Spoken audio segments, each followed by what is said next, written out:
Welcome to another edition of the BamaInsider.com podcast, coming to you from Philly Boyz here in Tuscaloosa, Alabama, where you can come in and get your tailgate special. $49.99 feeds 8 to 10 people, 3 feet of fries. We're coming to you just days away between Alabama taking on Mississippi State. I'm here with Tony Tsoukalas. Tony, what's good, man? How you been?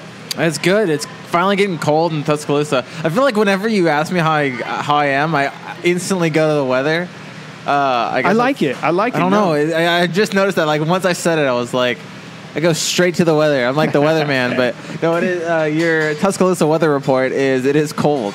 Yeah, it's the weather has certainly dipped here, but you know November is an action-packed month of football, so we expect the weather to be a little bit cold, and we actually got some basketball in. Real quick before we dive into this Mississippi State game. Alabama basketball takes on Memphis on Friday in Maryland. We talked with Avery Johnson yesterday, I believe it was. This week has been smashed. What's your take on this game against Memphis? And give us, I mean, there's no update on Colin Sexton, but just kind of give us the skinny on what to expect for Alabama-Memphis.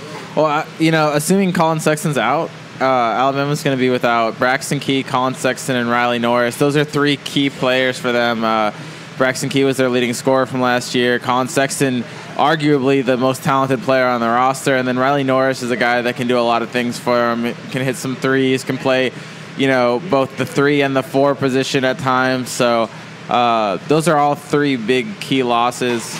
Memphis is kind of a new team with a bunch of junior college players. So it's really kind of hard to see what they're going to bring. You can't really scout them really well. And that's one of the things Alabama might have to struggle with in preparing for this game is it's not a lot of tape on these guys. They're junior college players. So Avery Johnson said that, he's searching for any kind of tape he can play or any kind of tape he can find to see how to play against this team. One thing, I do know about this Memphis team is it likes to run up and down the court. It's kind of like it likes the fast break kind of game. And so one thing Alabama could do to kind of combat that is to maybe force them into a half-court situation. We saw Daniel Giddens and Dante Hall both play at the same time during the scrimmage.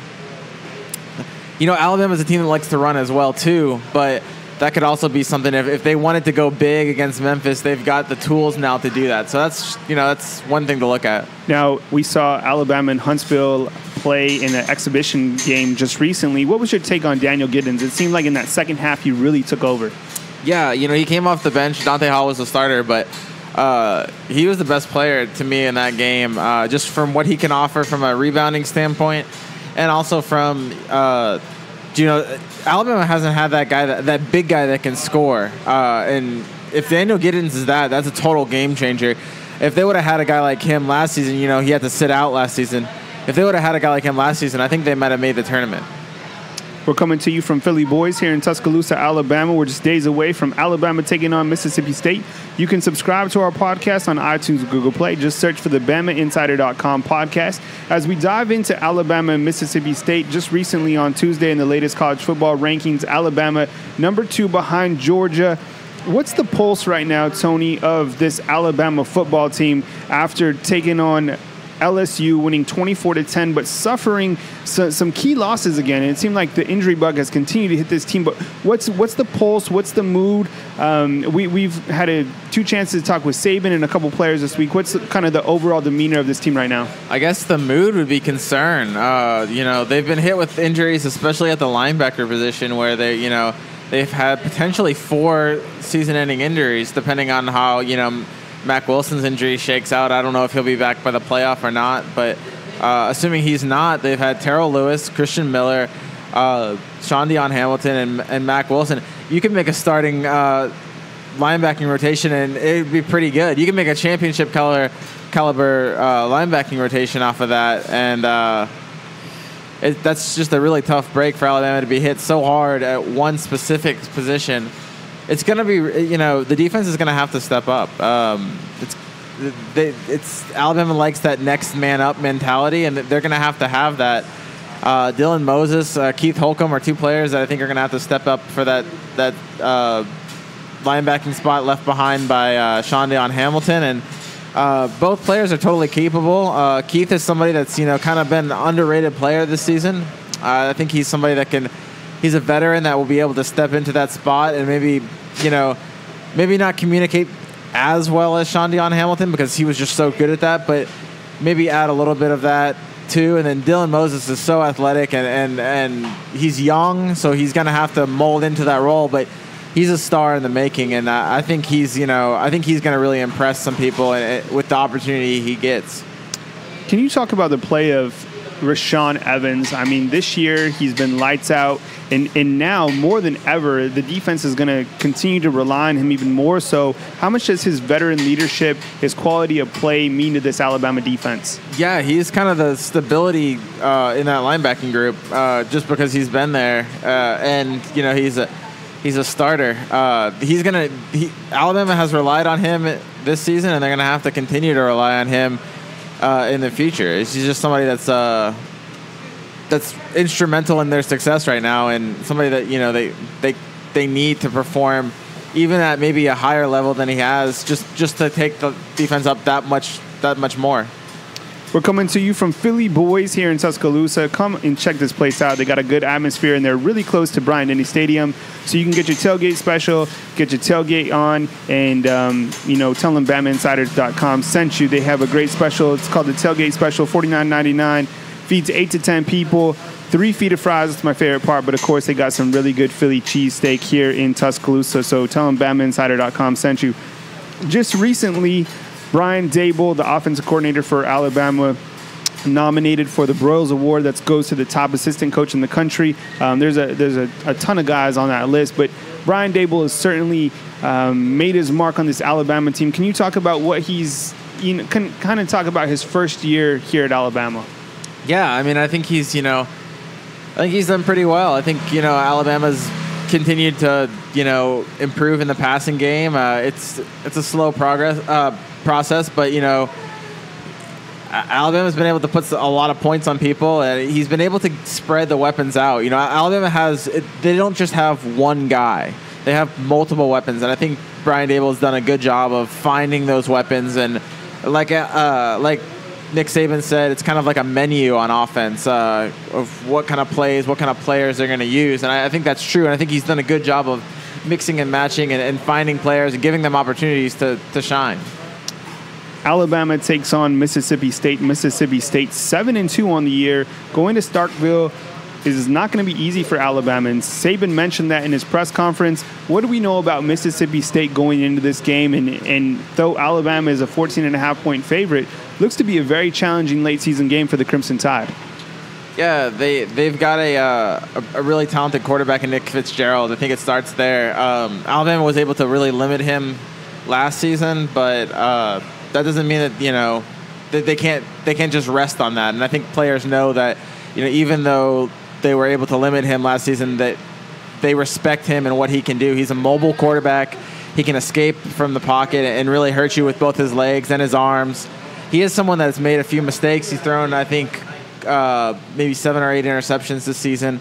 So that's something that Alabama can take advantage of. But definitely he fits the mold of quarterbacks that have in the past hurt Alabama with their legs, with their ability to extend plays. And that's something Alabama will have to watch out for.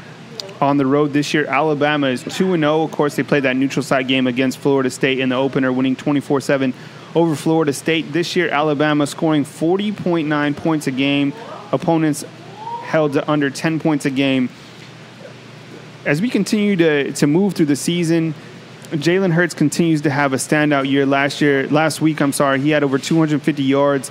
His play continues to headline the team. Really, if you look back at that LSU game, in your opinion, can you just assess his play overall? It seemed like he really stepped up and made some big throws downfield. Yeah. Well, his numbers might have not been all too great for that game, but he was able to make the plays when they mattered. He extended a lot of plays with his legs. Was able to pick up a few key third downs. It really just when they needed him most, he was able to kind of make things happen. And really, he was the only thing on that offense that was doing anything. LSU came in and did a really good job of stopping Alabama. Without Jalen Hurts, they don't win that game. He was their leading rusher. I don't have the numbers right in front of me, but he was their leading rusher, and his numbers in the passing game weren't great, but he was able to make a few big throws, and that was the difference.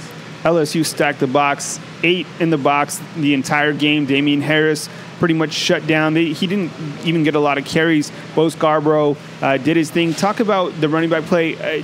Were you taken back by the fact that these guys were kind of bottled up, or was it just kind of the game plan? What was your take? No, I mean, I think LSU wanted to see what Alabama could do through the air, and it was actually a pretty good game plan considering that they were able to shut Alabama down on the ground, and if not for some big throws from Hurts, and you know, they probably do shut down Alabama a lot better. But I thought one takeaway from this last game was the play of J.K. Scott, and Saban mentioned that as well. I want to talk about Scott, and I want to also talk about Andy Papanassis. Both of those guys that seem to be really steady throughout the year. Can you talk about those two guys? Yeah, I mean, J.K. Scott flipped the field. That, you know, you talk about reasons why Alabama beat LSU. He was able to flip the field so much. Alabama, you know, doesn't turn the ball over, and when you have a punter like J.K. Scott that can pin the opposition and you know, deep in its own territory, that you have to drive 80 yards or so every single time against a tough Alabama defense, and that's really hard to do, and that's why you see a lot of teams, they don't score points on Alabama. It's so hard to drive on this defense. And then Andy Papanassis has been probably the biggest surprise this season, if you ask me. He's just consistent. He's everything Alabama's wanted in a kicker, and they finally got it. You know, I think Alabama fans are a little they're still apprehensive to declare him an automatic kicker, but so far he's been one. I don't think anyone wants to jinx it, but Andy Papanassis has been the real deal. Yeah, this year he's 15 of 18 extra points. He's been perfect, 45 of 45. Actually leads the SEC in total points, 96 total points on the season. So Andy Papanassis is certainly having a big year. We're coming to you from Philly Boyz here in Tuscaloosa, where you can come in and get your tailgate special, $49.99. Feeds 8 to 10 people, tons of cheesesteak, quality product, and 3 feet of fries, my favorite part. We're just days away from Alabama taking on Mississippi State. Alabama 9-0 on the season, ranked number 2 in the college football playoffs, ranked number 1 in both the coaches poll and AP poll. Mississippi State 7-2 on the season. Alabama enters this game as a 14.5-point favorite. Series notes: Alabama and Mississippi State will meet for the 102nd time on Saturday. The Crimson Tide lead the all-time series 81-17 and won last year's meeting 51-3 in Tuscaloosa. Mississippi State has a quarterback, as Tony mentioned, that's very mobile. Alabama going into this game. Tony, can you break this down real quick? If they win this game, do they clinch the SEC West? Kind of provide us some information on that and what they need to do in order to get to that SEC championship game. Yeah, they would need a win, but before that, they would need Georgia to beat Auburn, and then they could clinch. If Auburn beats Georgia, they would still be. Then Alabama would have to beat Auburn to win the SEC West. But if Georgia can beat Auburn earlier in the day, it would set up a clinching game against Mississippi State. Okay, now let's move really far down the future. Alabama and Georgia right now ranked number 1 and number 2 in the college football playoff rankings. If those two teams do meet in Atlanta, like many expect them to do, they'd be 1 and 2 playing in the SEC championship game. The top 4 teams go into the college football playoffs. Now, we talked about this last time. We're probably going to talk about it every single time going forward. If Alabama was to lose that game, in your opinion, are they out of the college football playoffs? I think they probably are. I mean, I could see it would depend on the situation, but I don't think the committee wants to see a rematch. And honestly, I think that that's the only way you could spin it. You're not going to drop Alabama to number. I guess they could maybe drop Alabama down to number 3 in that situation and then avoid a rematch. I just, you know, as much as Alabama fans want to see that or want to have that insurance, I'm not sure it's there. I think, you know, if Alabama was to somehow lose a game and then win the SEC championship game. Isn't that strange how it would almost be better for them? Right. So like, you know, for example. Say they lost to Auburn. There you go. You know, and then rebounded and beat Georgia. I think then you have a chance at that point. But I don't think that they have. I don't think that's if that's the last game heading into that weekend, and you know, I don't think anyone wants to see two teams from one conference. Anyone in the committee, he wants to see 2 teams from one conference in there. So I kind of have my doubts on if that happened. I wouldn't be totally shocked if Georgia and Alabama both were to make it, but if I had to bet on it, I wouldn't. I think when I look at that, my scenario is that it's hard for me to see the committee putting those 2 teams at 1-4 and then having a rematch. I do, however, think that if the SEC championship game between Georgia and Alabama, if that even takes place, if the game was very tight down to the final wire, then Georgia would be, or the winner of that game would be number 1, and then the number 3, like we're talking about, could be the second team from the SEC, which would put that team in Pasadena. So a lot of football still to be played, and this weekend there's a big game between Miami and Notre Dame, which should also help sort out the rankings. Miami's undefeated. They're 4th in the college football player rankings, they're right? Third, I believe. Third, and then it's Clemson. Yes. Right? So, and then one of those teams has to, or Miami and Clemson eventually have to play. Clemson taking on a really beat-up Florida State. So a lot to talk about in the college football playoff rankings. But before we close up shop, can you give us kind of an overview on the injury report? I know we've written about it a lot this week, but there might be some people listening that kind of just want some clarity on who's injured, who's out, who should we not expect to see this weekend, and so forth. So kind of give us some breakdown on that. Yeah, Saban didn't give us too much of an update. I think Minkah Fitzpatrick, I think you would have to call him questionable, but I would probably say he's probable. We saw Tony Brown also with a hamstring support strip on. He looks like he's fine. Pretty much everyone that's not out for a season injury looks good to go for Saturday. We saw Jonah Williams miss the first 2 days of practice, Monday and Tuesday, but he was back Wednesday, and he looks good to go. Anthony Jennings and Jamie Mosley were both back. Nigel Knott is somebody that reporters saw on crutches, so, I mean, I think Saban said that he is out.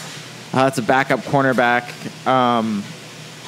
Other than that, everyone should be pretty good to go, in my opinion, I think. Saban said he wasn't a doctor, and so I thought that was funny, right? Yeah. So is the Good Doctor, right? There's a show. I don't know if he meant the Good Doctor or he meant House or he meant because I don't know, but yeah. You guys saw it on Twitter. We put it out there, and you saw it on YouTube as well. Saban always using those killer analogies. So we're coming to you from Philly Boyz, as mentioned several times. Come give them a try. They're right on University across from the Waffle House and Joy City Music Hall. My name is Kyle Henderson, along with Tony Tsoukalas. Along with Andrew Bone, we make up BamaInsider.com. This is the BamaInsider.com podcast. We also have another podcast running this week that talks about strictly recruiting, so you can get your recruiting fix on BamaInsider.com. Tony Tsoukalas and I will be in Starkville this weekend for Alabama and Mississippi State. You can catch all our coverage from this past week and after the game on BamaInsider.com. You can also drop us emails. Tony's email is Tony@BamaInsider.com. Mine is Kyle @BamaInsider.com. You can follow us on Twitter @BamaInsider.com, Facebook/Bama Insider. We got it all locked and loaded, but we're bringing it to you every single day on BamaInsider.com. Hope you have a great Thursday, Friday, Saturday. Be safe driving over to Starkville if you do. You can catch us back on BamaInsider.com. From Philly Boyz here in Tuscaloosa, Alabama. My name is Kyle Henderson. He's Tony Tsoukalas. We'll catch you back on BamaInsider.com. Cool.